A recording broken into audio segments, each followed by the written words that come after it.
What's up, guys? Welcome to Just a Recording Podcast. I am your host, Patrick.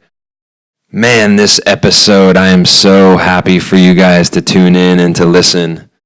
This episode it's a mastermind of just 5 individuals. So, a little background. Sherif and I, Sherif is the owner of Raleigh Raw. Him and I were planning to hang out.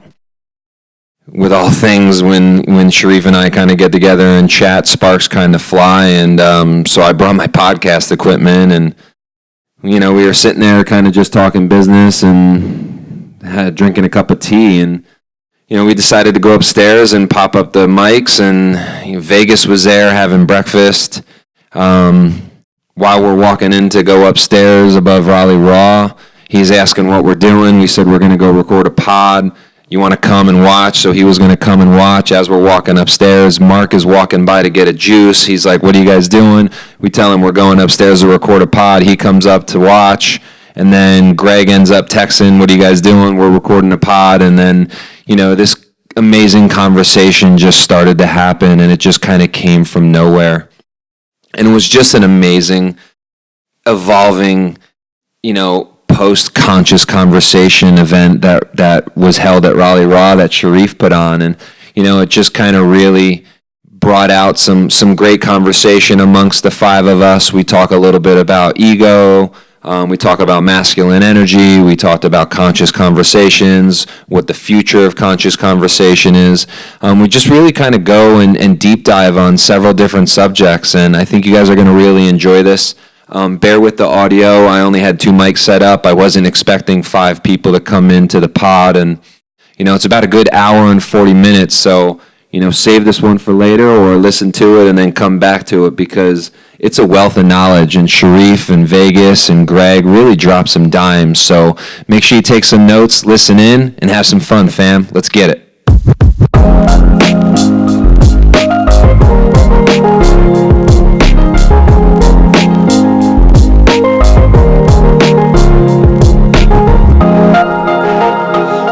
All right, we are live in truest Raleigh Raw form. Sherif and I came together for a quick little hangout, and I brought my recording equipment to record a pod, and of course we bump into Vegas, we bump into Mark, and then we throw Greg a text, and now here we are, 5 guys from the Renaissance crew. Of course, the universe just has its chances to just bring all of us together. So go ahead, say what's up, fellas. Yo, what's up? What up, Sherif? Good morning. Good morning. 5 guys without the grease. 5 guys without the grease. So we have 2 mics here. There's 5 of us. We're all gonna have to get a little cozy and move up a little if we want to get in on this. So I thought that we could start off the conversation and really just dive in. We're coming off of this past week where Sherif held his first lesson in conscious conversations, and I think it was an amazing event. And usually what I do on these podcasts is I like to go a little bit of a deep dive into who the person is, where they're from, kind of what created and their story, and how they kind of came about to where they're at now. But I think Sherif has done quite a few of those podcasts where he's kind of talked about his story, so I really want to dive into conscious conversations, what Raleigh Raw is, where it's headed, and just kind of vibe out on that. And I think the rest of you can chime in where you see fit, because I think we're all on that wavelength, and it's again, of course, we're all here together. So Reef, kind of talk a little bit about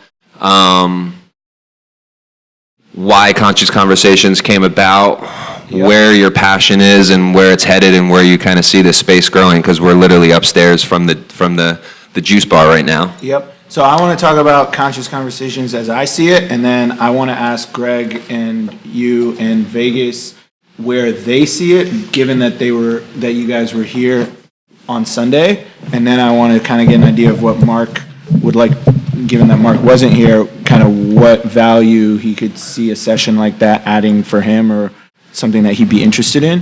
And so and that's a big thing for me, is like I want to drive where this goes, but I also want to be getting constant feedback from people who are attending where it should go, and also I don't want to jump to a new point on a month-to-month basis without knowing for sure that everyone feels good about the material before we move on.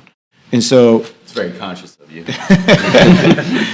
And you think it's stacked like that. So that's kind of your vision is stacking. So you really can't move on to the next lesson because you really have to build that foundation, kind of like what we were talking about last week of you need this core foundation of understanding the language, the verbiage. Like some people get, tickled a little when you say the word God instead of universe. True. So before I address that, like conscious conversations is I think a lot of people are doing personal development, and they're doing it. Some people are doing it really well. Some people are repeating a lot of what's just already out there. A lot of people are doing teaching about spirituality, but it's from a place that's kind of hard to approach, and the lingo and the approachability is kind of like you don't really know where to get in. And then as I really think about what's most important to me, like when I teach about purpose, I'm always teaching what I'm teaching myself or what I'm learning. And what I always tell myself is like, what is it that I think about all the time? And what I think about the most is spirituality and personal development. So to teach one without the other feels like I'm just doing like kind of working with one hand tied behind my back. And to me, they're integrated in there. And I think I'm well suited to do a hybrid of the two. And it's hard for me to picture myself succeeding in life without a spiritual practice. And it's hard for me to picture myself having only a spiritual practice and then not being of the world and enjoying the material things that the world offers. So I think that the two do go hand in hand. And so that I do want to teach the two integrated together as one. And in the same way that Raleigh Raw is nutrition is a tough thing to understand. But when we can package it in a way that's fun and exciting, everyone receives it well.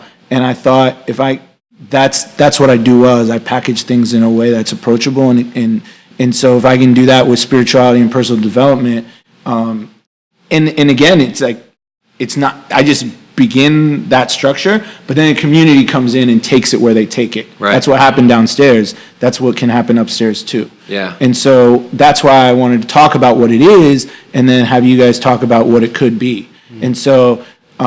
Because that's literally modeling after what worked in the cafe. Right. And so, to me, what it is a constant revisit of important content to let people know the primary objective is that the answers you seek are within you. Right. And you have to refuse the urge to go outside in, because it's everything in our innate instinct is to gain our insights from the outside world, and to start to see the outside world not as a place you derive your inspiration, but as a blank piece of paper that you splatter your paint canvas. all over. Right. That's what the outside world becomes. An inspiration is actually something you go inside for. That inverts the model that I think we all think about, and it's an uphill battle, because I find myself going back to Instagram and going back to seminars and going back to things where I'm going to the outside, and not to say that those things are never important, but I think that they should go from being 90% what you do to maybe 5 to 10% what you do. I think they provide a coddling almost. Yeah, you know what exactly. I mean? It's like, hey, I'm gonna get that dopamine hit of a thought-provoking quote or a powerful message, and then I'm gonna rest on that. Yeah. And I'm going to let that feeling, I relate to that, be enough, instead of diving into the hard work. I think that people get lost in that step. And that's a good point. The one point I made on Sunday is the people that you are deriving that information from, the gurus, the seminars, they didn't do that. They did the work.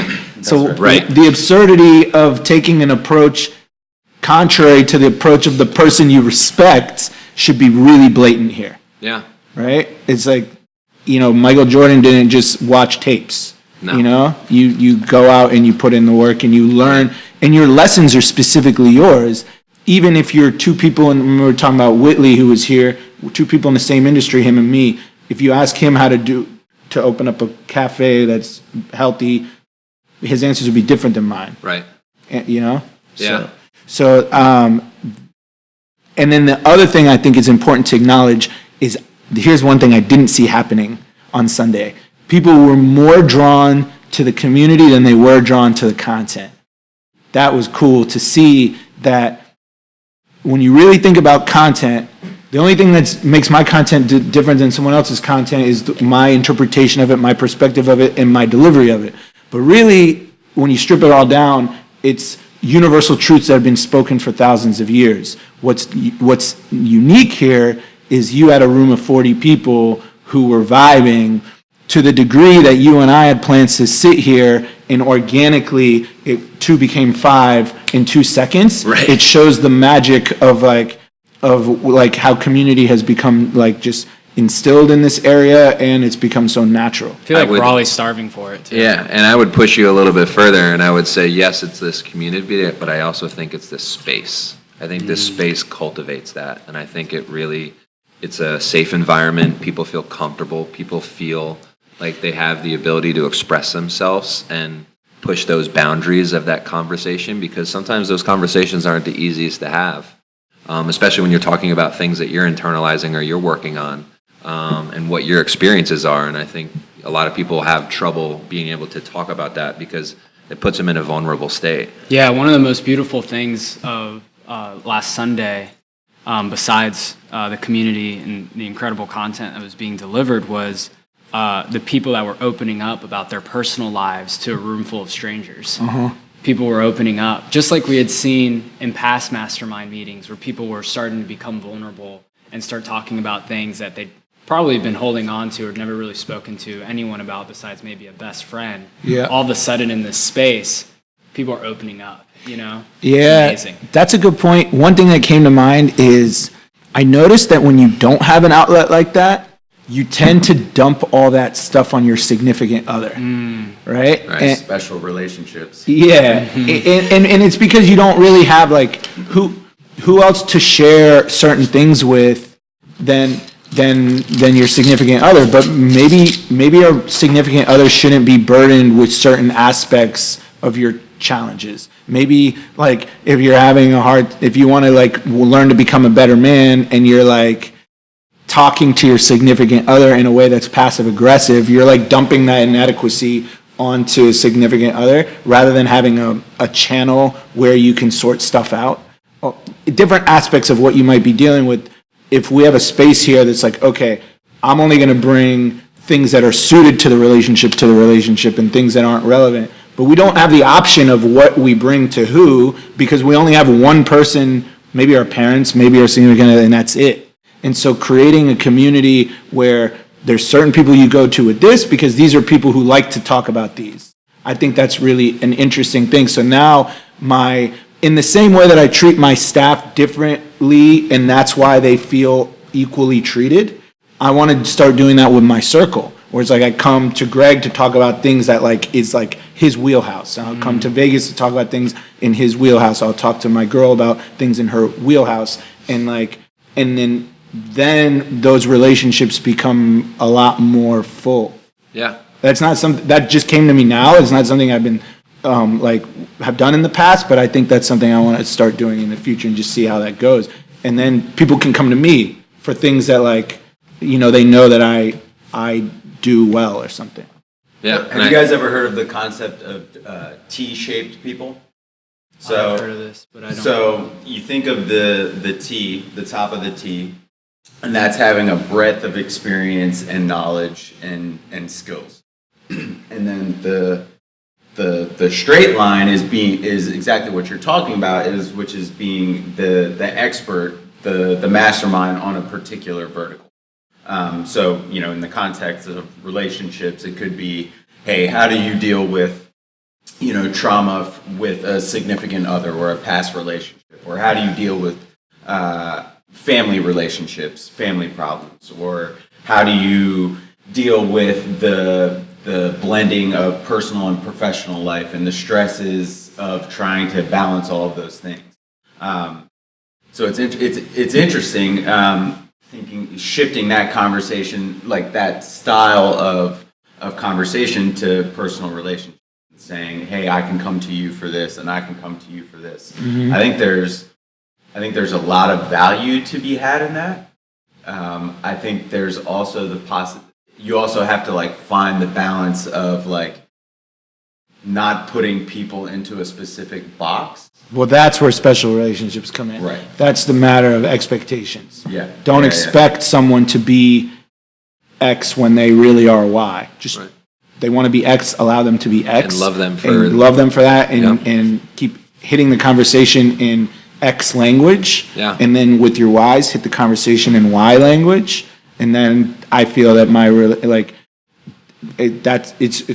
it just makes for much more fulfilling relationships. Yeah. So what do you guys think was valuable takeaways from Sunday, and maybe things that I can like expand on? And I also want to know what you would like to talk about. Yeah, actually, I was just about to ask Mark, since he wasn't there, but he kind of saw some of the vibes through Instagram. I think I even asked you if you were going to go, and you said that you couldn't make it, and then you had a little bit of FOMO, seeing a little bit of like some of the posts. So let's kick it off with starting how you viewed the content, like what you thought it was about, what you thought it was going to be about, and then after seeing some of the things that Sherif posted and all of us kind of posted on our Instagram, what you kind of really then, because you even told me, you were like, man, I should have gone. Yeah, I'm definitely going to the next one. I've been kicking myself all week. Yeah, I spoke with you and Doug Stewart about it beforehand, and I definitely could have made it, but without reading too much into the post, I just assumed what it was going to be. I was thinking, the first thing that came into my mind was, wow, 40 people. And I'm thinking about all the guys that got together for Christian's birthday up here, about the round table. I'm like, 40 people like speaking over each other, shouting over each other. I was like, and I just never really like put too much thought into it. I was like, I don't want to get into a shouting match. Everyone should share their opinions and talks. And when I saw how structured it was, so I was definitely kind of kicking myself for that. Yeah. What were some of your takeaways of what Sherif posted, and just some of the verbiage you've seen all of us kind of talk about, and some of the things that we're talking about here? What was some takeaways that you got from looking at it through a lens of your phone instead of actually being here? I would say it's easy. Okay, so one of the things that I've realized with some of my my core group of friends growing up, it's there's always those friends that you go to when you want to hear what you want to hear. Does that make sense? Mm-hmm. Absolutely. And it looked like a space where, similar to Christian's birthday and some of the other masterminds, where we can get into an area, a judgment-free area, and talk about difficult conversations, whether that's some of the things we've talked about in the past with racism, depression, or just opening up and being vulnerable to someone who has an unbiased opinion that doesn't maybe know you and can give you some honest feedback, or maybe can humanize it in a way where, oh wow, I see this person, someone else in the community that has gone through the same thing that I have. And it kind of helps separate, like if I'm going to use depression or anxiety, it helps separate you from that emotion that isn't me. We all deal with the same things, just on a different level and seeing things through a different lens. Yeah, I think the overarching idea so there's two. There's the inside out is a big idea, and then the other theme that's going to keep coming up is getting away from the accumulation of more to get ahead, and the idea of it's the removal of more. It's a shedding process, not an accumulation process. That's something that I'm going to beat to death. Because even me teaching it, it's still something I have to teach myself on a daily basis, because your default is to accumulate. Not just accumulate material, but accumulate knowledge and accumulate meetings and just do more and more work, and it's really the removal of stuff. Mark mentioned like racism or tough issues. It's like really a lot of it comes down to trauma. So when you understand what your trauma is, then that's a shedding process. And you're creating space to create, right. Not to accumulate, to create. That's another issue, is when we successfully create space by shedding, we usually fill that new space with accumulation rather than creation. Right. And that's a common thing. And it's just the best way to create, like think of a blank page. When you write, you're creating. The best way to create is when something is blank and you've got space. And it happens naturally. Yeah, exactly. Yeah. And so like a clean room or a clean office, a clean home, it's just declutter to allow space to create. Right. That's the big thing. And then regarding trauma, I think an important thing to learn is, or to acknowledge for me, that there's such things as macro, big traumas, and then there's micro traumas. So a big trauma, I used to think trauma was just the big stuff. It's like abuse, physical, sexual, verbal, all that stuff. Now I realize that trauma can simply be your parent telling you something that they believe wholeheartedly to be in your best interest, and due to the way it was perceived or interpreted, it sits and lodges in a part of your brain that you don't understand, and you end up convincing yourself that you're different or less than what you really are. And that simple, innocent, harmless thing could be very harmful and detrimental, and it sits with you for the next 30, 40, 50 years. And some people just die with it, and then they don't even get a new chance to like relinquish that, and they go into a new life with like having to like deal with past life issues. Yeah. Right? And so like if we can nail this stuff in our 20s and 30s, then I think we're not late to the dance. We still have another 40 years to do some real stuff. Yeah. I think that's the biggest thing to kind of realize is a lot of people think, I'm X amount of age. I wish I could have learned this. Vegas is the youngest sitting amongst us, and you look at him and you're like, man, if I had the ability to find this circle of five, or Raleigh Renaissance, or to just have the mindset of this growth, there is so much time left, and to look at it as not that it's a race of what age you were to be able to accumulate this thought process, but almost everyone's kind of on their own path. You're going to gain the knowledge, when it's time for you to gain the knowledge. Because that thought process is, I run into 18-year-olds. Damn, if I were 18, it's just like, it's so dumb. Kind of hearing it from that perspective, but it's like, it is never ending. Yeah, and there's also disadvantages to being 18. Yeah. Sure. Vegas might have a leg up because he knows he's got a better mindset than we had when we were his age, but I've failed more than Vegas has. And so I have an advantage on him on that. Right. So, and so there is no one that's better. There's pros and cons to both. Right. And you just have to leverage your strengths. Yeah. So, Greg, we'll kick it off to you. We'll start, and then we'll go to Vegas. What were some of your takeaways from actually being here? So I think the first takeaway, and I put this in my Instagram post, was just how proud I was of Sherif for getting to the point of being able to stand in front of people and get the clicker to work and do a great presentation. I think what has made Raleigh Raw so successful and what made last Sundays so successful was Sherif's ability to communicate the material in a relatable way. So all of the examples were about him. They weren't general. They were all specific to his experience.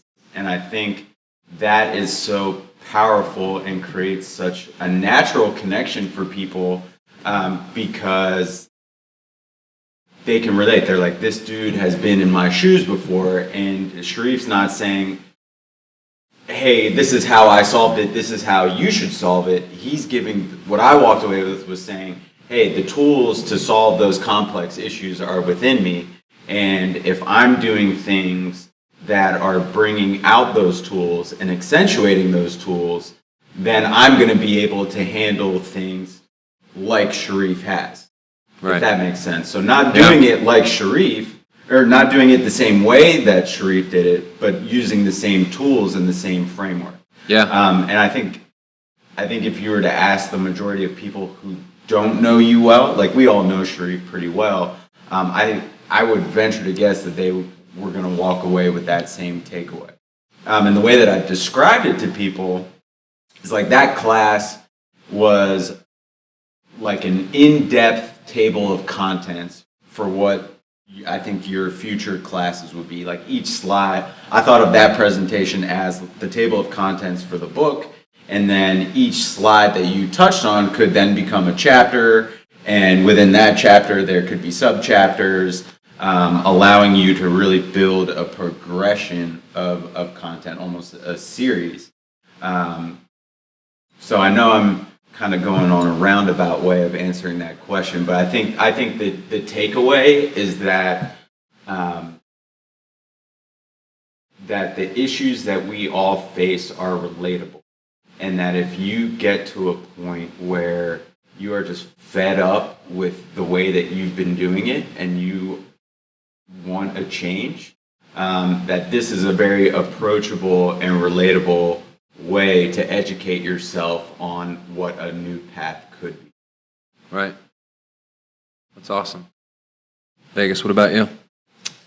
So, I was thinking about it as Greg was talking. I feel like what I'm going to say is selfish, but it's real. For me, I think a lot of the content that was given, it was like reaffirming, because I've learned these things, and it's good to hear them in different perspectives.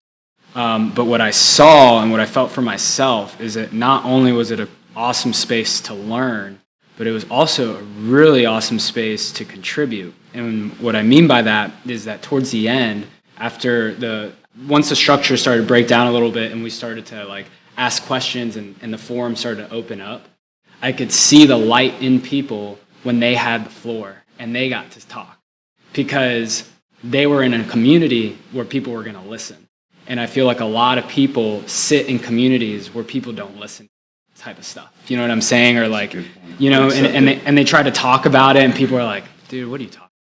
But in this space, everyone's dead silent and everyone's listening and reaffirming you and giving you different perspectives on your own. And so listening to Doug and I hate that I forget his name, but the lyricist and the artist that was over here. Gianni? No, not Gianni, but Gianni, of course. The other one, he's from Lebanon. He was standing over here. I think it was like Juan. Something like that. I think so, awesome. Yeah. The young lady that was towards the front here. I just remember all these different voices and all these opportunities for people to speak and speak their own truth. And then myself towards the end, when a question was asked and I was like, I think I have a solid answer for that. It was amazing to have the space to be able to contribute. Yeah. Because I feel like a lot of our needs as human beings, this Tony Robbins lesson, so 6 core needs, and then the top 3, the spiritual need, the contribution, growth, and that love and connection, really accomplished in this space if you put yourself out there. Because you could speak, you can contribute, you could grow, and then you can connect with people. And it was just so cool. See, this is what's so interesting about you being the youngest one in the room. So the takeaway for you being the youngest in the room was that you appreciated a space where you were going to be heard. Yeah. And you just have to, so we're all like, wow, how exciting it must be for you to be around people like this and in this mindset. And at the same time, you know, like having a safe space to be heard and to be listened to, like you wonder how many people who are like you or close to being like you or being on a path like you are who don't have those spaces. Mm-hmm. And I think that's another cool factor about both having Raleigh Raw in this space. You don't know what people's traumas are. Like I never would have imagined that you had a hard time being listened to. I do. Because you carry yourself well when you're amongst us. Mm-hmm. Like, you know, it's never like, well, I'm waiting for Vegas's contribution. Like, you know, you just contribute naturally. So it's interesting when you give people space to be heard, or you give people space to talk and just give a space to listen, then you start to see like their personality, those traumas come out, but they come out in a way that's where it's actually solvable, it's actionable. Yeah. And I think that's super cool. The whole time you were talking, I was getting these swells of excitement for you because I could feel you speaking your truth. You know what I'm saying? And then I could feel myself being like, damn, this is awesome. I want to speak my truth, you know? Yeah, that was kind of the point of the whole event, is like, the irony of it is like, the subject matter for that day was to step into your purpose. And it was the first day that I was fully squarely stepping into mine. So I'm literally modeling what I'm teaching. And so then you know that it's like, this is honest contribution, because like and you're watching as I'm fumbling to, as you said, like get the slides together, and it's not working. So it's showing that there's a process here, that you're not just born with it, and like you just, and also somebody pointed out that how kind she saw me talking to myself as I fumbled through stuff. She was, it's interesting to see that you weren't like feeling defeated as you were figuring, like I have a room full of 40 people, and I'm just like laughing and lightly fixing an issue and figuring it out.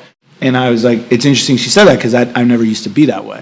I used to have a hard time with that. And so she acknowledged growth in me that I hadn't acknowledged in myself, right? And then also that's cool. It's like now people see, oh, it is going to be hard. There are going to be challenges, but you can be compassionate to yourself while you're managing through those challenges. Right. So it's good to hear that that's what you came away with, because if you can be excited for someone who's sitting in their purpose, what more incentive could you have for you to want to capture that for yourself? Yeah. And then that's my motivation. It's like, oh, I got a nice heavy scoop of that, and that's gonna like be my carrot and stick that I keep coming back to month after month. So that becomes no longer a monthly thing, but a daily thing eventually. Right. But the big thing is like what happens between month 1 and month 2. It's 30 days of cultivating, like it's the putting your head down stuff. Yeah. And then the reward comes with the release of the presentation, right?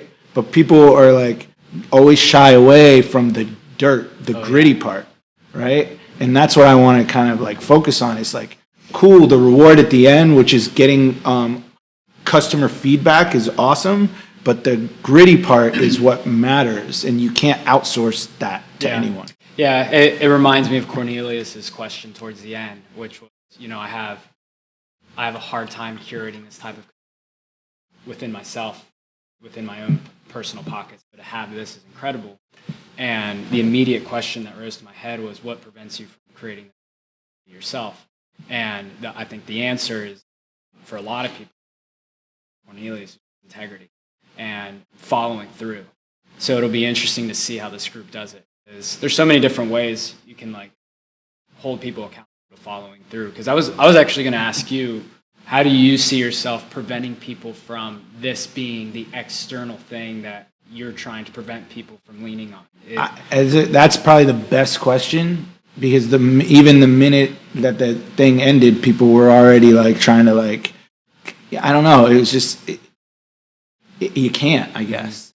And if I do, then I'm doing the mistake that I'm advising those not to, which is like trying to save others.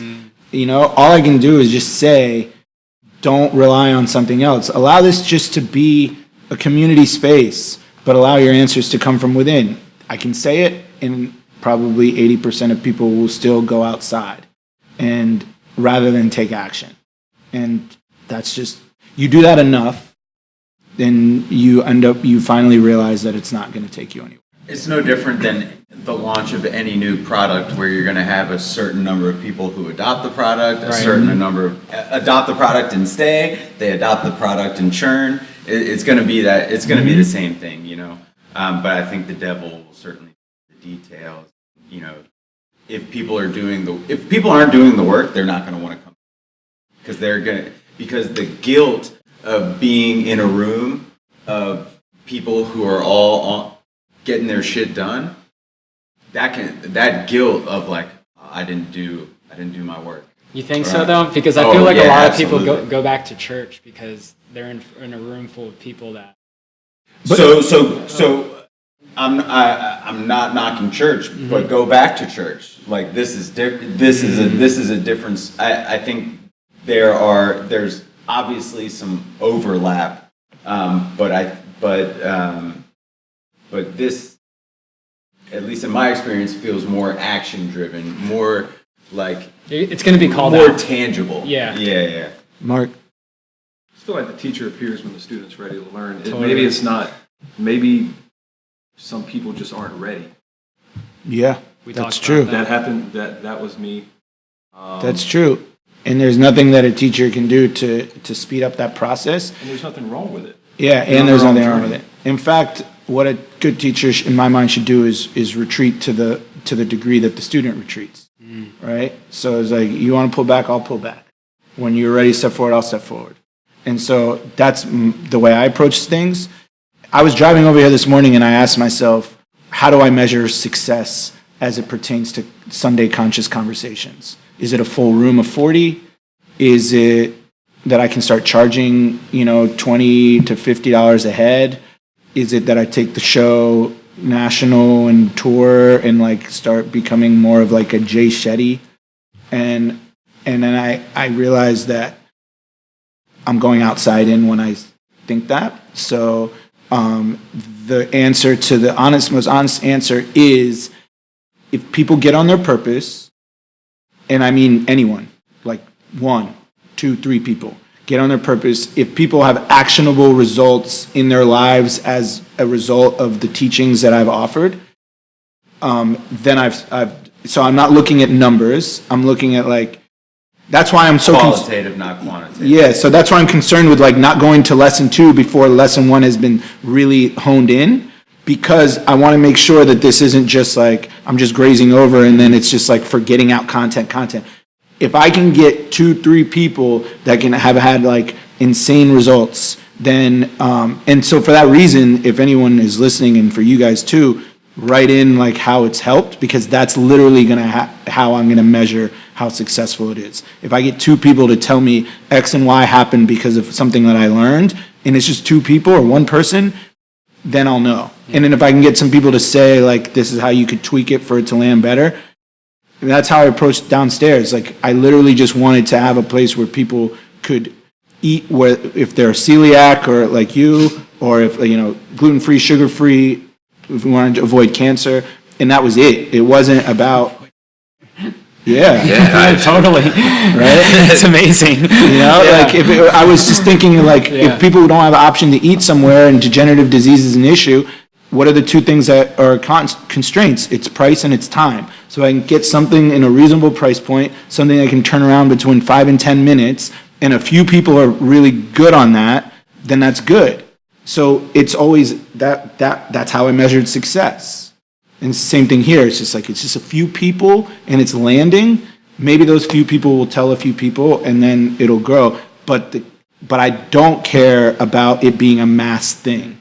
And that's where a lot of people are like, how am I going to monetize this? Where is this going to go? And you start thinking at the end, I just care that the product itself is doing what it's intended to do. Yeah. I think there's value in having an end goal of where you want it to go, because there's a reverse engineering process that kind of happens. Like, that doesn't mean to say I want to have 100,000 million followers and I want to start charging and make money and this is now my passion or my purpose, so I want to be successfully rich off of this. But it could be, I want to make valuable impact in people's lives. And maybe that's the end goal, and reverse engineering that is, maybe it is just doing class here, maybe it is charging $10 to $50, maybe it is impacting 3 individuals in this community that are going to now go out and I think the matter of just kind of infecting other humans with that conscious knowledge of trying to be better. It's kind of like my transition of understanding. I used to be a huge naysayer against church, and then when I really took a step back and looked at it and said, well, if you are a Buddhist, if you study the Quran, if you're Jewish, whatever your religion is, if it's making you a better human, then why should I look upon that as a negative? Mm-hmm. Why not just say, do you and be a better human? I'm going to do me, and let's come together and find commonalities. So, okay, so that's a good point. Let's talk about God as it pertains to church versus what we talked about on Sunday, like your idea of God. Yeah, I think so. You and I are in our spiritual class every Saturday, and A Course in Miracles, the book talks. It's extensively talking about God, and it also incorporates the universe. I think now, I always just used to believe in a higher power, probably 2 years ago, if you would have asked me this question, I would have said I believe in the universe. I believe in Mother Nature. Like I believe in, I think that's my surfer background of, a feeling at one when I'm in the ocean surfing and, just feeling the flow of the water. But that's also where I gain a lot of my energy. But I think now knowing that there's a oneness amongst us.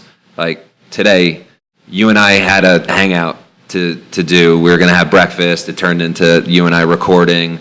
And now there's 5 of us sitting here having an amazing conversation. There's a divine purpose that brought us all together, I think. I don't think this is just something that was like a roll of dice chance. Like Mark wasn't supposed to be here. Greg wasn't supposed to be here. And of course, Vegas is here. I would like to reiterate, Mark, you were not. This came for the Jews. So I think I've really opened my ability to respect the word God and to not look at it as a negative connotation, because you look at what quote unquote God means, and you ask yourself, well, if there is this oneness within us that we're all supposed to be of this higher power, then how is a priest, molesting a little boy, a choir boy, in a church, or how is something like that happen? So I think really kind of washing that away and looking at it and respecting that there is a oneness and there is a power that really binds us and connects us in this divine that we call earth and this spiritual world that we live in.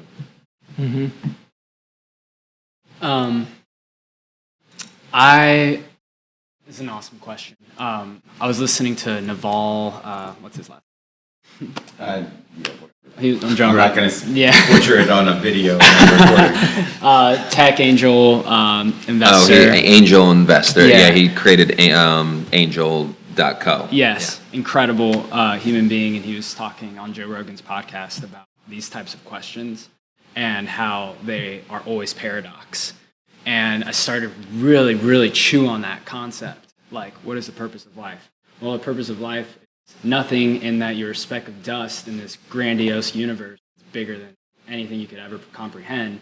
And it's everything in that you are stardust, the universe, And it's just like that paradox is there. And so when it comes to questions like, how do you perceive God? Or,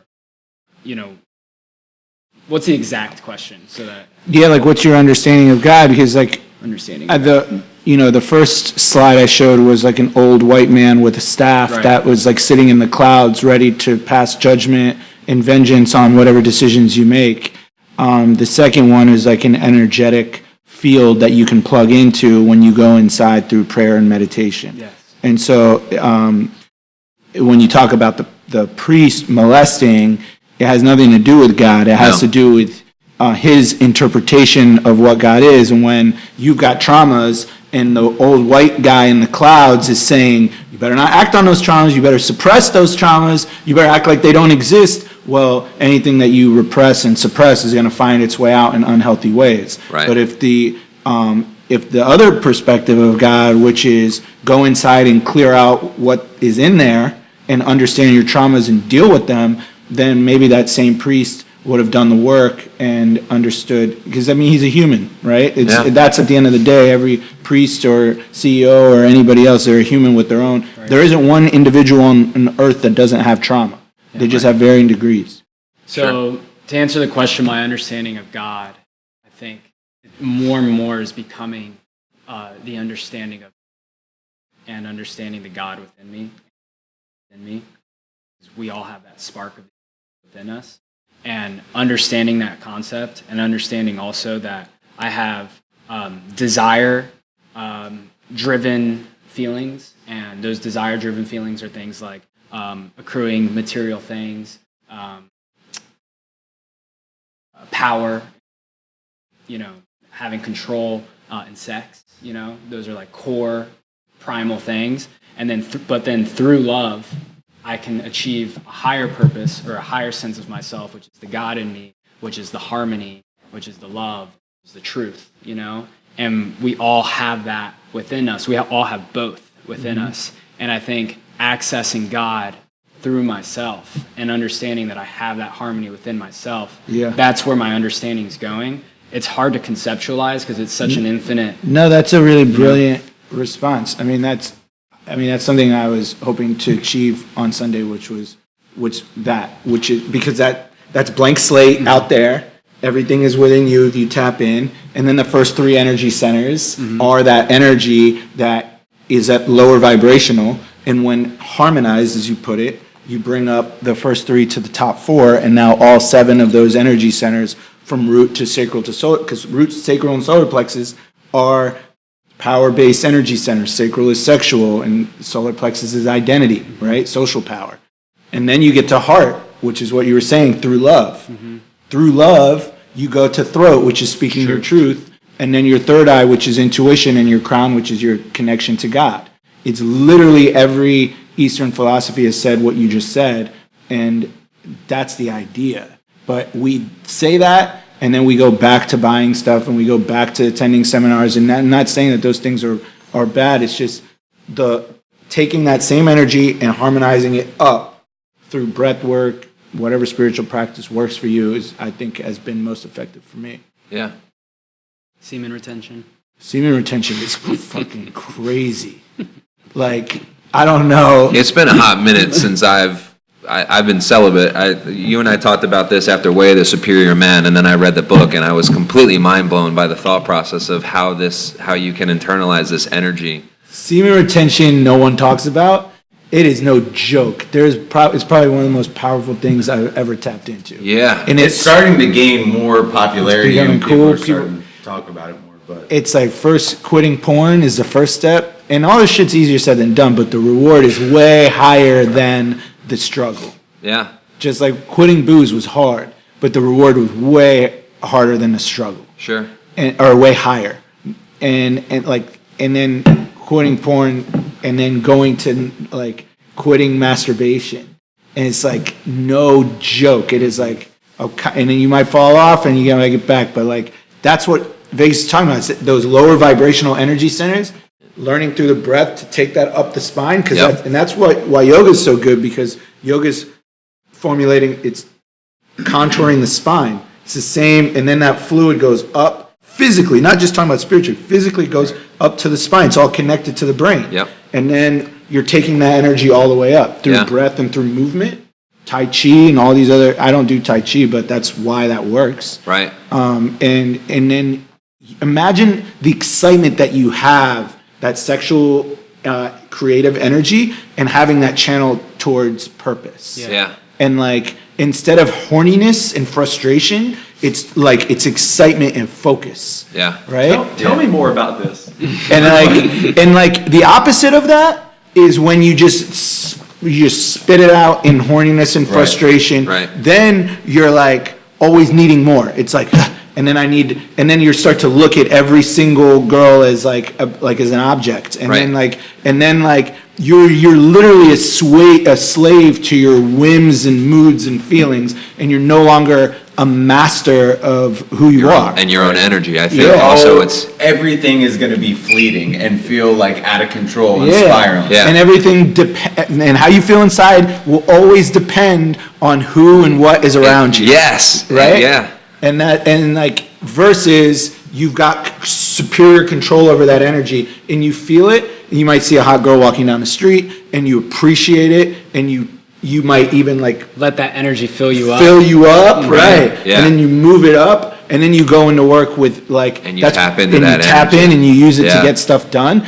And at first you don't know how to do that, so you're fumbling and you're frustrated and you're annoyed and whatever. So you go home and you rub one out. Yeah. And it's like you don't. But once you get that stuff down, I don't even think about it anymore. But thinking about that, like we're talking about masturbation, just like quickly getting something out. If you really dive deep into what the Way the Superior Man talks about, it's, obviously pleasing a woman isn't like a 20, 30 second, 45 second thing, which, if you're watching a porno and you're masturbating, rubbing out, you can get one done, in like 1 to 5 minutes.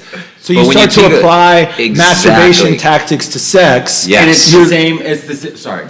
Well, you're literally using another woman's body to masturbate. That's the only difference. Yes. Right? It's like, that's it. It's just one and there's more. No connection. There's nothing There's there. no oneness false within expectations. Yeah. Then it bleeds into life. And then, Yeah. And then you can tell, because you can tell how drained you feel when all of that is over, versus how invigorated both parties might feel if it's done in a way that's higher vibrational and more spiritual. Mark, I see your wheels turning over But then you go back to the old sex, and it does two things. It's not fulfilling. It never really was. And so you've got two options when that low vibrational sex is unfulfilling. You can have more of it. Right. Right? It's the same thing like junk food. You can have more of it when it's not fulfilling. Bounce on the devil, put the pedal to the floor. Yeah. Right. Yeah. Or you can realize that it's not fulfilling and seek higher vibrational. Right. Just like with food. Realize that junk food's not enough, so instead of craving more of it, you just go to have higher vibrational food, higher vibrational sex, and then you don't need to have as much of it because it's way more fulfilling. Because you crave those quick energy releases, and Right. it's just such an easy thing to tap into. It's like, oh, let me just go rub one out real quick. Let me Yeah. release this energy and get on with my day. I think using junk food is the perfect metaphor to Yes. junk sex. Yes. Yeah, totally. Yeah, I feel like people totally underestimate the connection of biology to spirituality. Yeah. It feels like two totally separate things, and like I'm going to work on my spirituality, and then there's my biology. And I feel like in biology, people make the most mistakes because it's the most physical, it's the most chemically tied in, and like we trip and we stumble, and then we try to come back on Sundays and tune into our spirituality, and we wonder why there's this disconnect, and we're not feeling spiritual. It's like because you're like We just spent the last 6 days. Yeah. being a jerk off, you know? Right. Which is why I feel like they have to be intertwined when Yes. we talk about personal development. Right. The other thing to mention is women are insanely intuitive, and they can tell the difference. totally There's something very attractive about a man that is in control of his essence versus a man that just primally just wants to, like, just do, whatever, Yeah. throw her up against a wall or something. Right? Not to say that's not a bad thing, Right. but if that's rooted in like control and like grounded energy versus just like being off your shit and then like you get it out and you like collapse. I saw this video. Do you guys see this video? Exactly. Right? It's just like, dude, like, what is that? It's the stereotypical, you just roll. Yeah, I saw a video of this, like, it was like a cock, like chicken hen or whatever, banging like another chicken, and then it died after it smashed. And I was like, and it was on like a brahmacharya. Brahmacharya is like the yoga Indian term for like semen retention and being in control of that essence. So like I follow that hashtag, and a video came up, and it was such a perfect visualization of like when you don't have control over that. Like to a degree, we die a small death, right? That's what the French term for orgasm is like. What is it like? Petit timore or something? Like that. It's like a small death. Yeah. Right. And that's. And to a degree, we do, especially if you're having sex like unevolved chickens and cocks, right? Right. But look at how easy it is. It's almost like society's cultivated the opposite of what we're talking about. Yeah. With Bumble, with Tinder, with dating apps, with porn is at an all-time high. You have Snapchat. You have women subscribing. People want to subscribe to their channels and pay $25 a month to watch them. And we're cultivating this. It's a rabbit hole. Yes. Right? And you go deeper and you feel more sorrow. The deeper you get, the more sorrow you feel. And it's just like junk food. And you go in the other direction and you start to realize that very thing that you're squandering is the power to help you live out your purpose. Right. And acting on it leaves you docile. Yeah. I don't think it's and this is probably stepping into conspiracy territory, but like I think it's interesting that alcohol and porn are so not unregulated. They're so accessible and unregulated because it creates a society of people who follow the rules and docile. Think about it when we're in a depression. Like no one's you're never gonna step up and like challenge status quo when alcohol and porn are all over taking over your life. Yeah. The elimination of those two things alone would have, I would argue, the highest impact on a man's ability to achieve his purpose. All right, let's bring the mic over to Mark because the wheels are turning, and I see Mark you're has just some like, shit to say. you have some questions. Dude, so you know how I made it here today?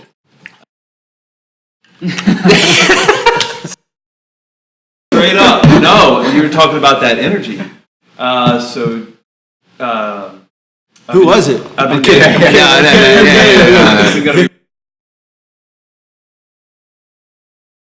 I'll cut that part out. I got you. Yeah, cut that part out. But no, I've been dating her for like 8 weeks or so, and a lot of sexual energy. We communicate very well, super open and honest, but had kind of a disagreement Thursday, and she kind of like got mad at me for something. I really don't try not to go down the rabbit hole right here, but I don't really feed into it, which I think makes her More attracted and angry in the moment. Yeah. And so then she called me back. I'm sorry, still wanted to see me. We hadn't seen each other all week. And then so she came over and she was wanting, and then we had nights and or Thursday, Friday, and it was just like, and then like last night we went to dinner and she brought up, I could tell she had been off and something was bothering her, so she brought up the disagreement on Thursday. And she still kept trying to like drive her point in. And I said, no, I completely understand, but I don't agree with you. We have a difference in perspective and you feel like nothing's resolved. I don't think it's necessarily going to be resolved. And then she just spiraled. Then she just goes off on a tangent saying, well, you can tell like, all right, well. Chaos. And so then she was like, I wasn't feeling the energy, and she starts going into what you were saying, and it's kind of like, shit, like, it was just kind of like. What did she go, what part of what we were saying that are you connecting? I'm sorry? What part did she bring up that relates to what we were saying that you're connecting? Just when you're talking about the, how women are so intuitive, they can feel their energy's off. Gotcha. And then the wheel started kind of turning when you were talking about semen retention, and I was just like, man, she was wanting to like, and it was super awkward last night. We went to the movies and came back, went to sleep, and then this morning she like, I was tired, I was still trying to wake up, and she's like, this is so, it just kind of hit me, and it was like, this is like super fucking weird, like. Did you feel used? Kind of, in a way, but also it was like, I don't even want to hook up because everything you were saying is like, I'm not into it. So you're connecting in your trauma, you're connecting in your pain. Yeah. Right? So like we connect in like in a holy state with men and women, we connect in a lower state, or if one's high and one's low, then there's a misconnection. Yeah. Right? And so you're like, it sounds like you guys kind of drew together in like a place, you kind of came together in a place of like void where a person was perfectly filling the others, not wholeness. Yeah. And then that becomes apparent quickly. Yeah. And so then once you start to feel like, maybe you acknowledge on a subconscious level, hey, I was drawn to her for void, and that's not good, I'm getting out. Yeah. Now all that's left is this like disruptive energy. And I know that it's well. Dude, we do it a lot when we break up, because we don't, we want to be alone. Yeah. And so we like find somebody. It's like, and you almost, sometimes you even tell yourself, I know that I'm doing this, I'm going to do it anyways. Right? I was just telling Patrick the other day, I said, I feel like, he's like, oh, how are things going with you? I was like, they're going great, but I feel like I just fell back into a cycle that I'm like super aware of. It's like I ended something with another girl. I've been dating for like 3 months, got out of it for all the right reasons for what I was like wanting, and then like I just fall back into this pattern. So here's what I would argue, and this is coming from experience, what the universe will do. It will commend you for the completion of a cycle, and then it will hold what is best to serve you off until it has reassurance that you don't re-enter into a new cycle. Not as punishment, but to learn my lesson. No, that would be punishment. It's because it doesn't want you to sabotage the blessing. Okay. And so the God is never going to reward you with someone who's going to make you feel full and that can activate all those higher frequencies if you're still having lower vibrational thought. So once you've healed that, then he'll introduce her to you. Yeah. Because if he introduces her to you now, you might act out this behavior you're doing the one you're supposed to marry. So he needs to know that you've healed that first. And then, so it's absolute, when I say he, I mean the energetic frequency that allows the world to come together and, as Vegas well put, is harmony. You won't be able to harmonize with what is best suited for you if you haven't healed the aspects of you that need that you acknowledge effed up your situation with, and then repeated it again with. He's just waiting for you to clear that energy out. Yeah. And see what the religious response is. Oh, it's a punishment. He wants me to learn my lesson. Right. That's what a religious person would have you think. He's not. God isn't vengeful. He's waiting. He's holding your blessings for you until you're ready to receive. It's actually a very compassionate gesture. Yeah. And that's my relationship with God. It's like, so he drives me to be a better version of myself, because I know that if I heal what's coming to me and I don't act out of lower vibrational behavior, then I'll be rewarded. Yes. And it's not like a punishment and a reward. It's that nature will do what nature does. Yeah. Right? When a tree is growing the way it needs to, the sun comes out, it gets just as much enough sun as it needs, it gets just enough rain as it needs. It's never in lack, and it knows that, so it just does what it does. And so that's what cycles are. That painting over there that was painted for me about small cycles breaking into larger cycles, and those are cycles. Yeah. And so it's an opportunity to step out of a cycle. You don't have to step out by stepping away from. You could reintroduce a new relationship with and say, hey, I think we connected on something that was lower vibrational, and maybe that's the friction that you were sensing and why you're off put. Let's try this again. And you go in like a way that honors each other. But if all it is physical, and you don't really have a spiritual or a soulful, or you don't really respect the person, then then don't do her dirty like that and just say, it's just physical, let's let it pass. Yeah. But if it could be more, connect on something that could be more. Yeah. It's a good lesson for. The big thing is that it's not a vengeful decision. Right. Is that the big takeaway here is that and when we see, you ever say the question like to yourself, why does this keep happening to me? And that's why.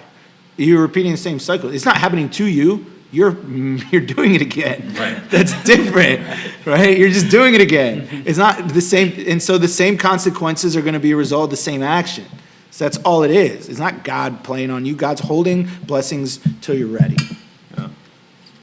I've noticed that the most in finances for myself.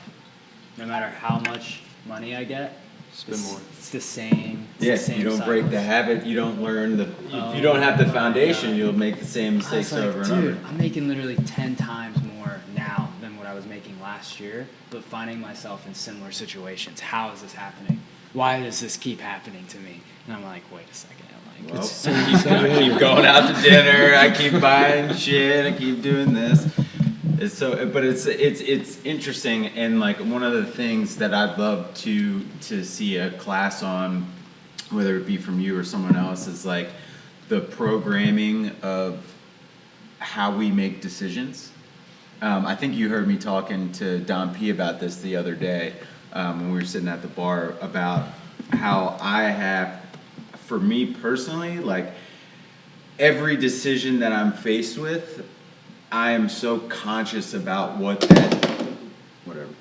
I was conscious about that falling, and I was going to let it sit, but I picked it up. You make it better. But the process of we're constantly faced with decisions, and we're constantly faced with a choice, and being aware in real time of the decisions that we have to make. Is this serving me, or is this serving someone else?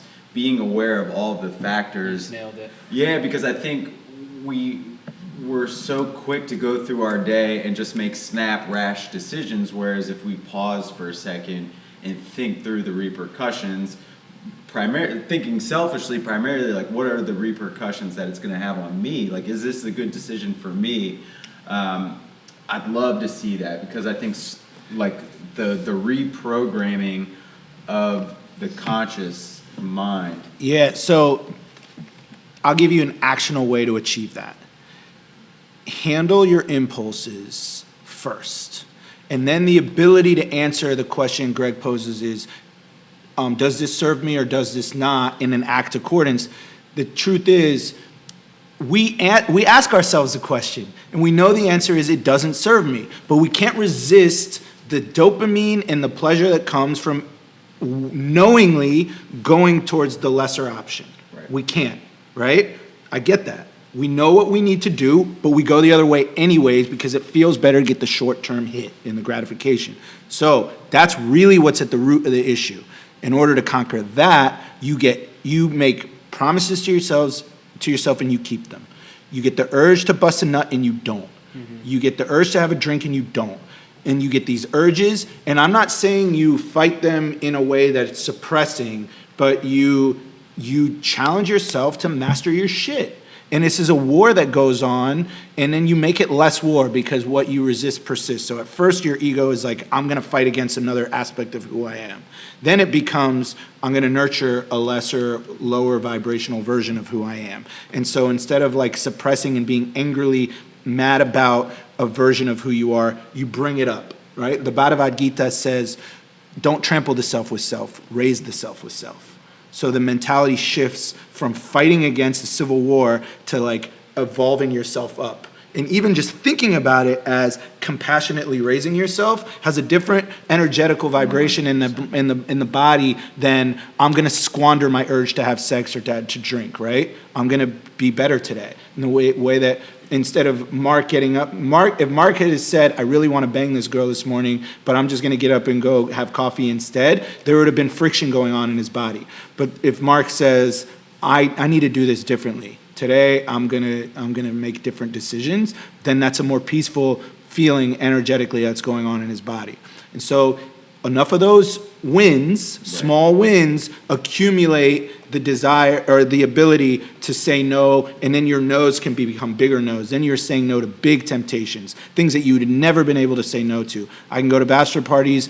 I wouldn't even be able to, there was a day where I couldn't even go to work without having a drink. Now I can go to the biggest, craziest raves and parties, and the last thing I think about is a drink. And that's not an overnight thing. It's because of these built up debits and credits. Yeah, exactly. And I think it goes back to what you talked about at the beginning, which is like being able to delineate between a major trauma and a minor trauma, right? Yeah. Like it becomes this, you get this clarity of realizing where things stand, and then you have, through repetition, that's what it is. It's repetition. Yeah, it's like anything, man. You got to get the like. I'm not going to muscle. go out and shoot 100% from 3-point line if I've never shot a 3-pointer before, right? It's if you can do this, it's It's just a repetition thing, right? And then if you fall off the handle, it's cool because still looking at it over a 90-day period and you effed up 2, 3, 4 times, that's still a really great, that's in terms of just speaking repetition, yes, that's a really good streak. Yes. Right? And so that's a win. Most people will say it's a loss because you were supposed to go forever without drinking or without making whatever decision. But 90 days and you only mess up 3 times, even 10 times, and then the next 90 days it goes from 10 to 8, and then from 8 to 6, that's how you make the change. And then you let yourself off the hook if the number goes from 6 back up to 8, whatever. And then just work on getting it down. You guys are treading in territory where I get so excited because this is how my mind works. Like I literally have on my phone what I started doing is I started tracking some of the things that I call my vitals, and I call it keeping the score because it's every Sunday it's a reminder that I'm on track. And so I track how many times I work out in sauna, how many miracle mornings I have, how many pages I've read, audio minutes, money deposited, minutes meditated, no porn days, minutes on social media, and no smoke days. Damn. You know what I'm saying? That's dope. And so I literally have these charts that are like measuring my progress on it. And if you look at it, it's mostly red because I set high goals for myself. Do you have like what are the benchmarks for so those? that exactly I set benchmarks at the beginning of each week. So if it's not filled in, fucking love this. then that's my benchmark. Yeah. This is amazing. What? So like I want to get 4. So that would have been 4. Like 4 is my benchmark here. And then my benchmark for Miracle Mornings is 6 out of 7. My pages read is 50 pages. My audio minutes is like 2 hours. I want to deposit another $1,000 this week. Dude, you know what I'm saying? I want in on this. So it's called keeping the score, dude. And like this helps me because now I can look at my charts and be like, you know what, dude, I'm making fucking progress. That's dope. What do you Because think, it's Mark? visually in your What do face. you think that would you'd find value in that? I also want to address that definitely one of his graphs is So- about watching porn. This is the third year. No I've porn tracked every day.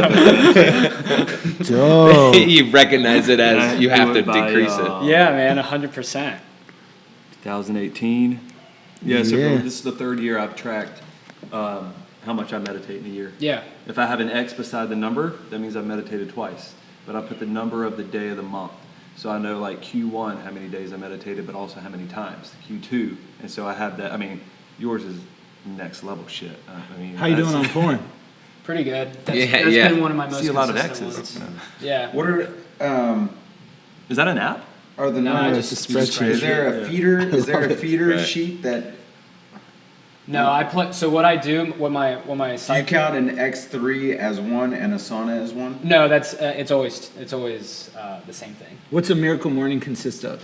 It's gratitude, affirmation, Cold shower, cold shower, Nope. stretch.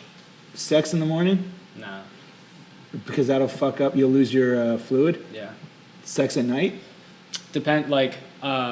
Right now because of where I'm at in my relationship, I've actually had to have a conversation with Megan and be like, look, I'm in a cocoon right now and I need to follow through on this, and I love you to death, and I love the time that we spend together, but every time I do spend time with you, I find myself unplugging from the progress that I've been making, whether it's in work or in my personal life. And so it's not you, it's totally me, and it doesn't have to be that way. You could be a supplement to the direction that I'm going in, but I know that I'm using you as a crutch and as a distraction and like to get away from it, and I need to limit that as much as I can. So we've only been hanging out like 2 or 3 times out of the week, which has been, she's been totally understanding of that, and it's been tough, but like, it's not been that hard, because in the time that I am with her, I'm now so much more present and like there, especially because I've been gaining this confidence in myself. I did this 6 months ago and I fell off the wagon, and then I like went through a period of like reflection and like, dude, I gotta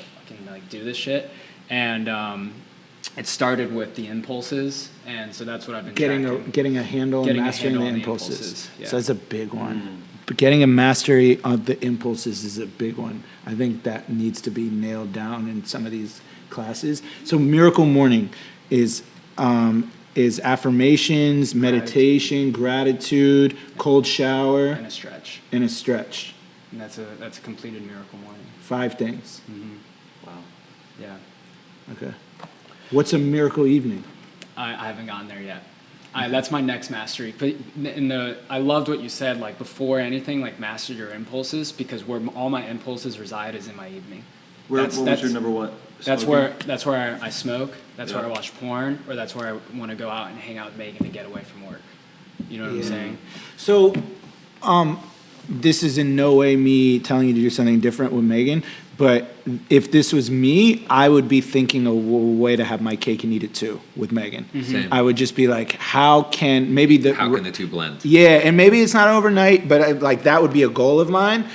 A concern might be like, I don't want to have sex because I don't want to lose that fluid. So maybe learning to be able to have sex without ejaculation. Right. Like, just how can you get what you need out of this situation without her not getting what she needs?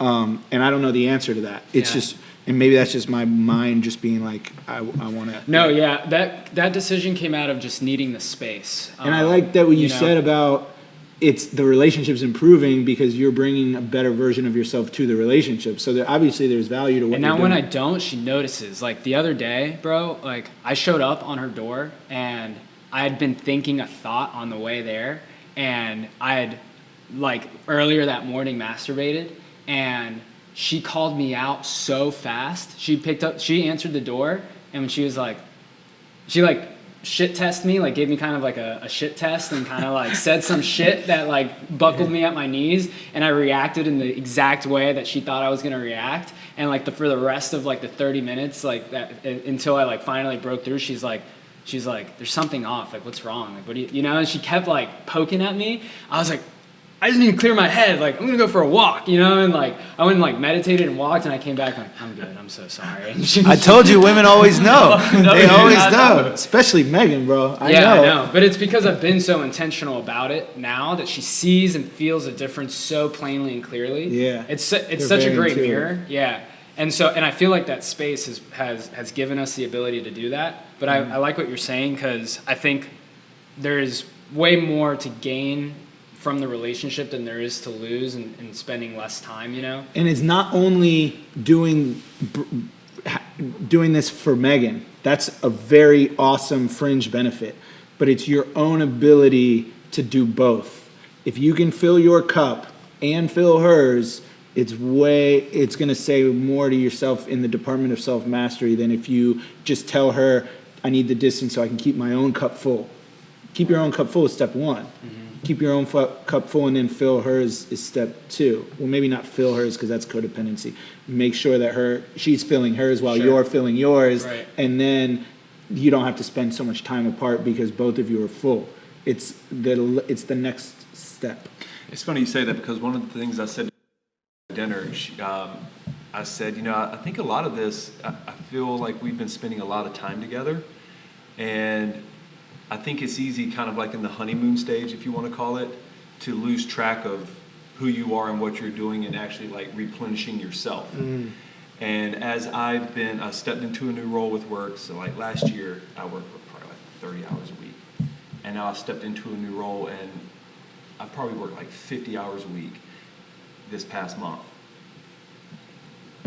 And like taking time away from my me time to spend time with her, I'm losing track of like replenishing myself. And I think it's easy, kind of like in the, like I said, honeymoon stage, to lose sight of that, and how quickly you can fall off, and how quickly that can become like, it could catch like wildfire and have like a domino effect almost. Because the honeymoon phase introduces dopamine levels to the brain that drugs do. Yeah. And so the only thing that's going to take you off of your normal routine is like an irregular chemical imbalance in the brain.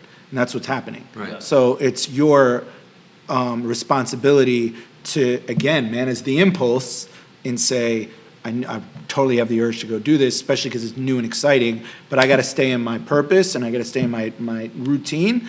And paradoxically, that nothing turns a woman on more. She might be initially frustrated with the fact that you're saying no, you got to stay on your shit, but nothing turns a woman on more. The thing that keeps coming to mind, and Sherif and I have had this conversation before, is mastering your 7 equities. I don't know if you guys are familiar with what the 7 equities are. I've talked to Sherif a little bit about them, but it's mindset, body, soul, family, friends, business, and money. And it's kind of in that order. And, you if you're not great with your mindset, but you get an influx of money and you only focus on money, it's just going to infuse those other areas, or they're not even going to show up. It's almost like showing up for your family. You can't show up for your family until you master your mind and your body. You can't show up for your friends until you master your time with your mindset, your body, and then your family. And Which now you number have is friends. body? Body's 2. And So it's mindset's first? Mindset's first. So mindset, body, soul, family, friends, business, and money. So starting from the ground up to make sure that you show up to each level. Yeah. Being Yeah. 100%. So Absolutely. mindset, and then impulses. Body is impulses. Yeah. Body is like, and that's what we've been talking about most of the day is impulses. Yeah. And like you can, and I agree, you can't get into any of the other stuff. You can't have a real spiritual practice and have really dope, higher vibrational human connection, sexual situation, none of that, unless you've managed your impulses. Yep, Yeah. mindset and body. And yeah, that's so like I love that they're sequenced like that. Yes. Yeah. It's incredible. I got introduced to it about 3-4 years ago from a guy called Kevin Sturdivant out in Orange County. And he's really just doctored this whole belief about the 7 equities and mastering your 7 equities. And once I started to put it into practice and really understand, because, you're always trying to materialize, whether it's within business, whether it's in money, whether it's material things. And it's so easy to try and find, when I get this, I'll be happy, or when I acquire this thing, when I get that job, when I reach this goal, I'm going to be happy. And it's like, no, it's kind of like what we learned at class. It's all internalized. Be happy within. Be happy before you acquire those things. Be the amazing human before you get the girl, before you get the house, before you get the dream job, before you get that Ferrari. Because if you get it now, it's just going to magnify all these other areas that aren't completely satisfied or not fulfilled. When you guys think of a celebrity, this just popped into my mind, so deal with me. When you guys think of a celebrity that you would want to be like, who or anyone, like a beacon, someone outside of this community that you aspire to? Keanu Reeves. Okay, I love that, and I'm going to come back to that. Will Smith. All right. I got it. All right, so hot spot on you, youngin'. Why Will Smith? I love Will Smith and his knowingness and his wisdom, but his willingness to still be a human being and like be like the stupid guy to his wife sometimes on camera, to Jada, and be like just so human and so real in his shit, and he's so unapologetically himself. Yeah. But I also feel like he applies his wisdom in the best ways and makes content and inspires people to do the same, because like he created his vlog series of him facing his fears. Yeah. And it's just such an epic, entertaining, but also what a great message that he's really delivering. And you got to see so much humanity in him, and it's just so real. It's just so relatable to me. Yeah, I love it. I love Will Smith as a response. I think most conscious That wasn't students- your response. Yours was Keanu Reeves. I know. I wanted to acknowledge why I appreciate that response. Sometimes people need a compliment.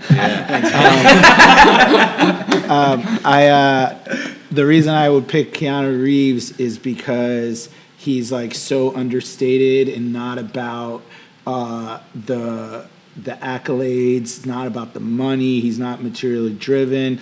He like, you see these memes of him taking the subway and getting up and like letting people take his seat. It's like humility on like to the exponential power, and you were like, how can a man with all of this achievement be so humble? And it's because he suffered like crazy, like the death of River Phoenix, his best friend. He lost like a baby, a miscarriage that ended up leading to a divorce, and he's had like the most like really just death has riddled his whole life. Wow.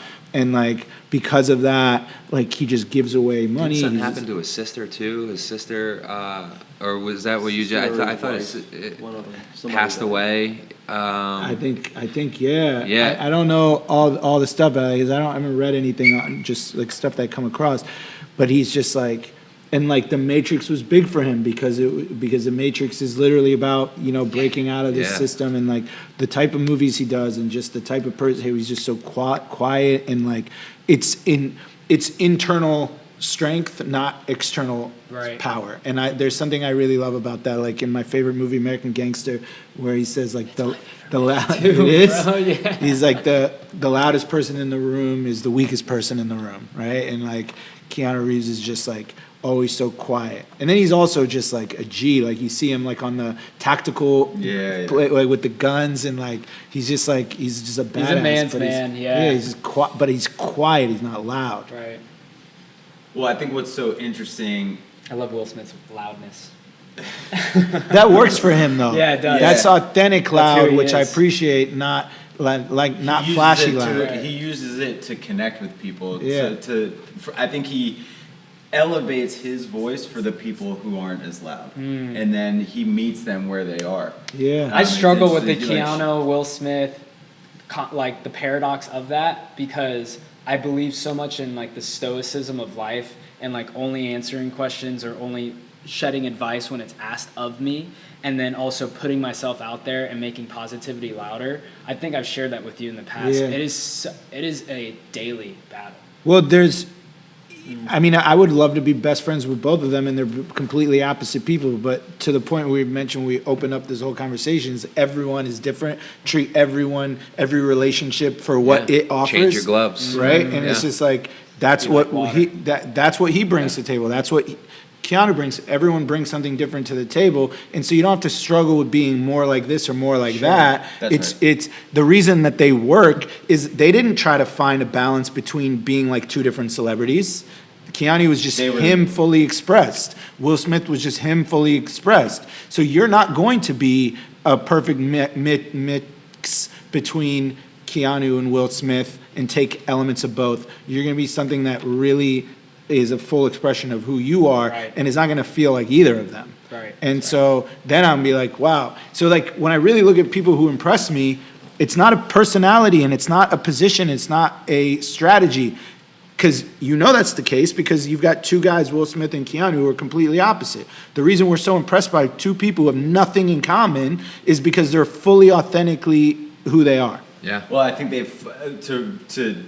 there was a reason why I asked this question, because I think if you were to ask them, they would be following those 7 steps, right? Those 7 things pretty hard in order. Like, I don't think if you would have asked Keanu Reeves and Will Smith, who both came up in like the late 80s, if you would have asked them like, why are you doing this? And I highly doubt Keanu Reeves would be like, so I could have a dope collection of motorcycles, and Will Smith, so like I could have whatever. I would imagine that because they got to this point where they reached step 7, which is the money, because they did 6, 5, 4, 3, 2, 1 so well, right? And their answers about their careers or where they wanted to go was probably, hey, I just want to make really great movies or television, whatever it is. They didn't know what the hell they were doing.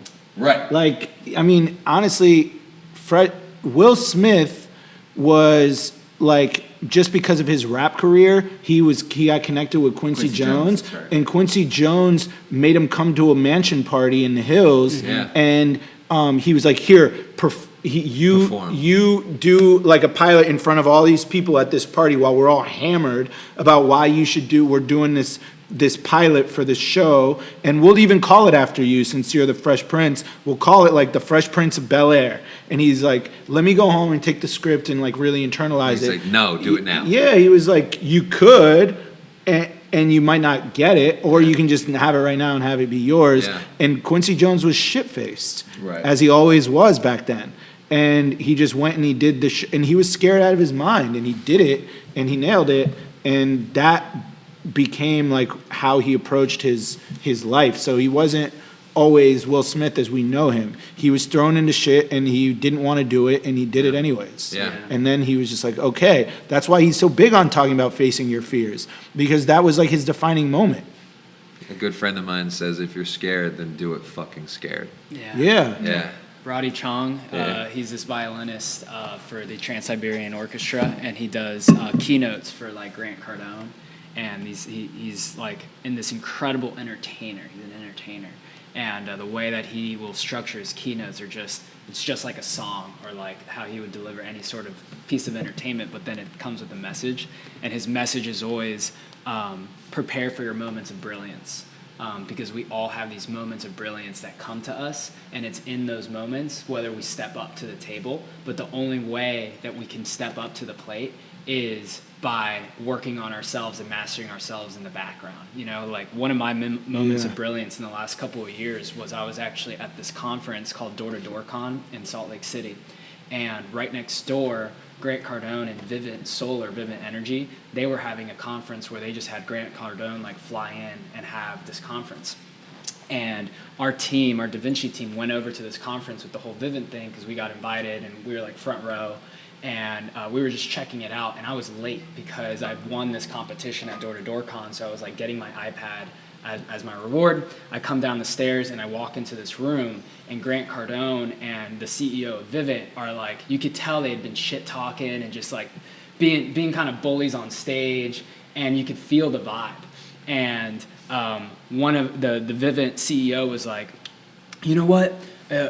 My organization has been built on culture and recruitment. Like with our culture and our recruitment, that's how we've been able to rise to the top.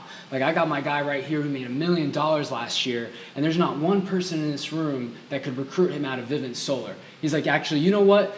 If there's one person in the room who thinks that they could recruit him, raise your hand right now. crickets. And I hadn't been in the room. I hadn't been framed. I hadn't been like pummeled like the way that the rest of the crowd had been. And I raised my hand. And Grant Cardone and Vivint CEO, this guy's like a multi-millionaire, hundreds of millions of dollars. They're like, all right, come on up. And I come up on stage, and in that moment, they hand me the mic, and they're like, try to recruit this guy. And I give this like, from the heart, like, look, man, like, you made all this money, blah, blah, blah, blah, blah, but are you doing what you really want to do? Are you creating the magic that you want to create, like, in your own world? And, like, people started to listen. And then the Vivint CEO coming off, he's like, because they knew, dude, they knew. And Grant Cardone, like, took me by the shoulders, like, this guy right here, this guy. And it was this moment, dude, this moment where I was like, holy fuck, I just did that. And I come off stage, and I'm getting approached and all this stuff. I got to meet Grant afterwards, and we shake hands and, like, exchange information. It was crazy, dude, but, like, it was such a moment of brilliance, you know what I'm saying? Where I was just like, I didn't prepare for that at all, but I did because of all the recruitment and all the shit that I had done leading up to that. And I feel like, I love that they grabbed the mic away from yeah, dude, they like snatched it away, like, holy shit. So he works for you now, huh? No, he didn't, but we talked afterwards. And the reason why I tell that story is because, like, I feel like every human being will always have those moments and those opportunities to, like, step into themselves. And I bet all of us could, like, tell a similar story where we just, like, stepped to the plate and just hit it out of the park. Yeah. Or maybe that moment hasn't come. But, like, I just feel like a lot of what we're talking about and in mastering ourselves is for those moments. Like, I felt like you being at the front of the room was one of those moments of brilliance, you know, where you're just like, everyone's like, this is right. Like, this should be happening. But that wasn't like an overnight thing. Yeah. You know, it was like so much time and so much struggling with yourself and, like, questioning yourself and developing yourself and probably decades of wanting to do this but not doing it and not executing, and finally. And then people are going to be like, oh, you made it look so easy. Yeah, it's like, that's a great point. You know? Yeah, it's a culmination of what you do in the dark that puts you in the light. Yeah. That's why sometimes I feel like a lot of this information, because, Greg, I loved your question, and, like, with the 7 equities and, like, the people that we look up to, like, they internalize these things. But I feel like a lot of it is natural, organic, and almost by accident. And I almost feel like the more attention that you put to it, almost the harder it is. I agree. And I've found myself trying to let go more and not think about it so much. And just actually work on the practical skills required in your line of work. Yeah. What's his? Exactly. That's one of the guys that I thought of when you asked that question. Russell Brand. Yeah, Russell Brand. I think he's a great example of somebody who maybe in the beginning didn't master their 7 equities. You know, if you think about, you know, now he's, you know, choosing sobriety. Sure. If you kind of really follow him on social media, I mean, he was a comedian. He was kind of like, you know, didn't really give a fuck, you know, brash. Just kind of, very brash. And then he kind of really started on this spirituality and, like, this finding himself through it. And if you look at his message now and who he's become and, you know, a lot of his interviews, he's become, like, he's really tapped into his purpose. Mm-hmm. And I think he's really become who he's supposed to be. Mm-hmm. And it's pretty incredible when you look at, you know, like, Get Him to the Greek and how he was, like, in that movie. The fuzzy wall. Rub the fuzzy wall. You know, and now he's, you know,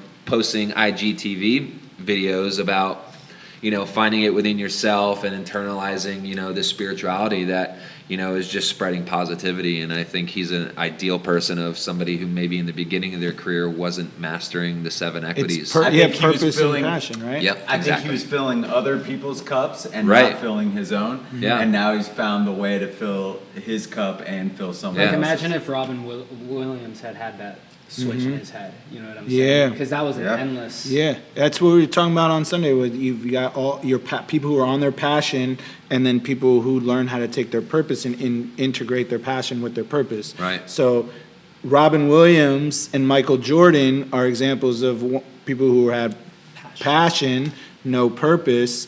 And LeBron James and Russell Brand are examples of people who took both and integrated them together. Right. Right, LeBron James being a big contributor in you know, in schools, in social justice. But I feel like the pattern and, like, the similarity between most people is that they just did it. They had a passion and they just did it every day. And the purpose came because that's natural and organic result of. And the purpose is always with you. It's always with you. But That's right. yeah, it came to you. Like it was there, but then an acknowledgement of the purpose came, right? It's like when we saw purpose as like the shadow behind you. As your skills develop, you turn to the shadow and you see it. Oh, wow. That's right? cool. Yeah. Right? Yeah. And so that's Vegas, you're absolutely right. It's like, if I could like leave with one thing, it's like, and it's what you guys are all saying. Instead of beating it down to how to and what is this person doing, just pick your one thing and beat that craft down over and over and over and over. Do the practical work of what it is you do in your vocation and be the best in your industry at that one thing, and then everything comes, the purpose kind of comes together. I think that's one of the best and most digestible nuggets is do the practical work. Yeah. Because I think that's what can help people who come into this room for the first time and they leave and they feel lost once they leave. They feel super connected when they're here, but then it's like, all right, what do I do next? And I think practical application is how you can create momentum. Yeah. That's how, Yeah. That was a powerful nugget. I'll kind of close this off because I think we did it. We've been here for an hour and a half just kind of grinding. But I'll go back to my takeaway from Conscious Conversations last Sunday. I think every week we have our spiritual class, the readings have been so in tune with what I'm experiencing or what I'm going through. And I think 2 weeks ago, I was really struggling, within myself to really speak my truth. I've been carrying around this like baggage of just this guilt and shame and fear of rejection, and I've been internalizing it for so long. And it really took a lot of work, obviously internally. And then, some things were coming up at class. And I had a conversation, I believe, on Friday before Conscious Conversations with a friend, and they're just like allowing this burden, this baggage that I'm carrying around to really drop it and to lead with it instead of sheltering it from everybody for a shame of what somebody might think if they hear it or if they find out about it or if they know what it is I'm so shameful of to talk about. And I felt this tremendous amount of weight after Saturday's class to just leave the bag at home and not continue to carry it around. And when I saw you step into your purpose and really kind of speak your truth, I also had a reading with Myrna that day, and I think the combination of Saturday's class, the conversation with my friend on Friday, Conscious Conversations on Sunday morning, it really allowed me to just start speaking my truth. Monday night, I'm in a Dale Carnegie course that Doug invited me to go to. I ended up getting an award for biggest breakthrough because I talked about this breakthrough that I just previously had, and I was voted amongst 30 people that basically were, I didn't talk about what the breakthrough was, but I explained how I accomplished the breakthrough and what it really came to me. And I just really kind of think about how every individual in the class is taking away their core piece of what they want and what they think is going to evolve into. And when I really saw you speaking your truth and really step into who you are supposed to be, and not who you're supposed to be, but what you're supposed to be doing, and really blending your passion and your purpose, it allowed me to shed this baggage of this shame and this guilt of something that happened to me that I had no control over, but yet I've been a prisoner of it for the last 5-6 years. And it's really just allowed me to just live in this moment of, that's my filter now. And I'm going to lead with that. And if somebody doesn't want to work with me, if somebody doesn't want to be my friend, if somebody doesn't want to date me, any of the things that you can put to that, that's my filter. And the people that want to stay will stay, and the people that want to go will go. And I'm not gonna have any ill will or any feelings if they want to go or they want to stay. And I think that was kind of the lesson that was learned, when you and I were kind of dealing with some stuff. And I think that each week has been this process, and the culmination was Conscious Conversations. And it was just such an amazing event to sit and bask in that energy of the entire community coming together, pushing the boundaries on conversations that not normal people have in an everyday life. And you cultivated that.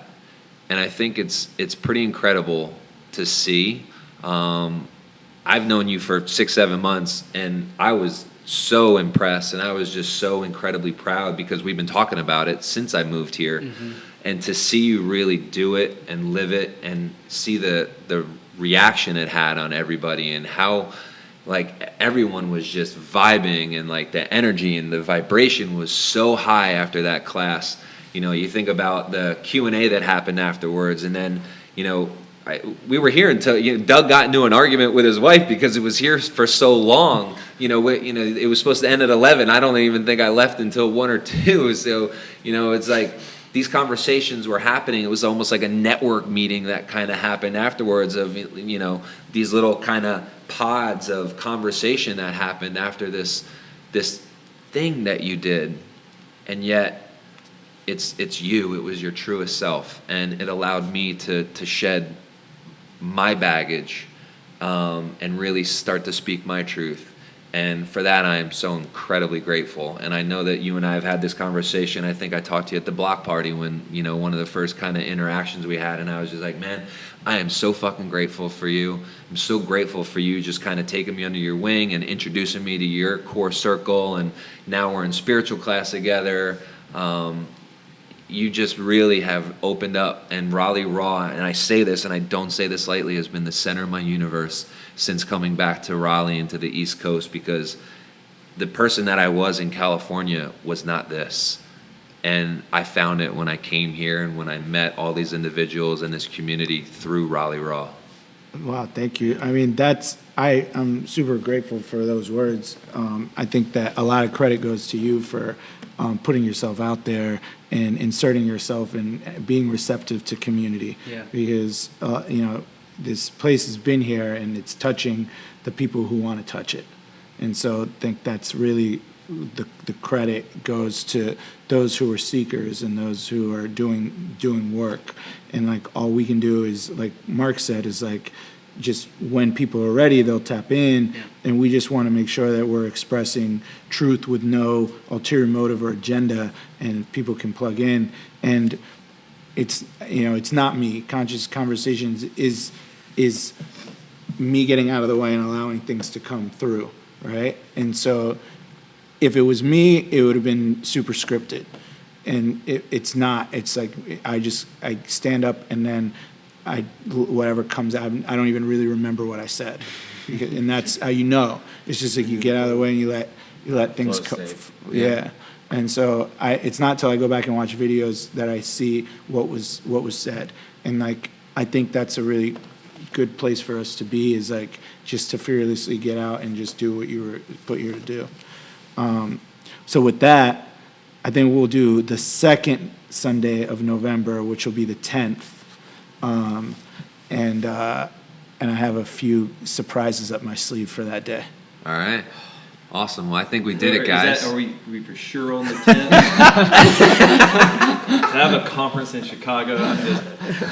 We'll film it. There'll be video format, Mark. I'm actually filming them all start to finish. It's just the guy who's editing is having a long turnaround time on it, but we'll get the whole thing filmed. So you'll even see last time the entire, as much as you are willing to sit for, we'll have the whole thing unchopped, and we'll post little clips of it. Yeah. Yeah, but if the 17th works as well, that works for me too. Well, guys, I want to, you know, we have Vegas, Greg, Sherif, and Mark here. I want to thank each of you for kind of spending almost 2 hours with us on a morning where you didn't even probably realize that you were planning on. Phones blowing up? Yeah, phones blowing up, businesses need to be had, workouts need to be get, and so we'll close it off. So why don't each of you kind of tell all the people listening where you can be found, social handles, and go. So I'm your host, so I'm not going to tell you who I am. You should know who I am. So. Patrick Moen in the house. _Vegas on Instagram. It's where I'm most active. Yeah, look me up, connect with me, send me a DM. I'm always open to talking. At G Perlman is where you can find me, Greg Perlman. Also wanted to give a quick shout out to our sponsors, Me Undies and the Cash App.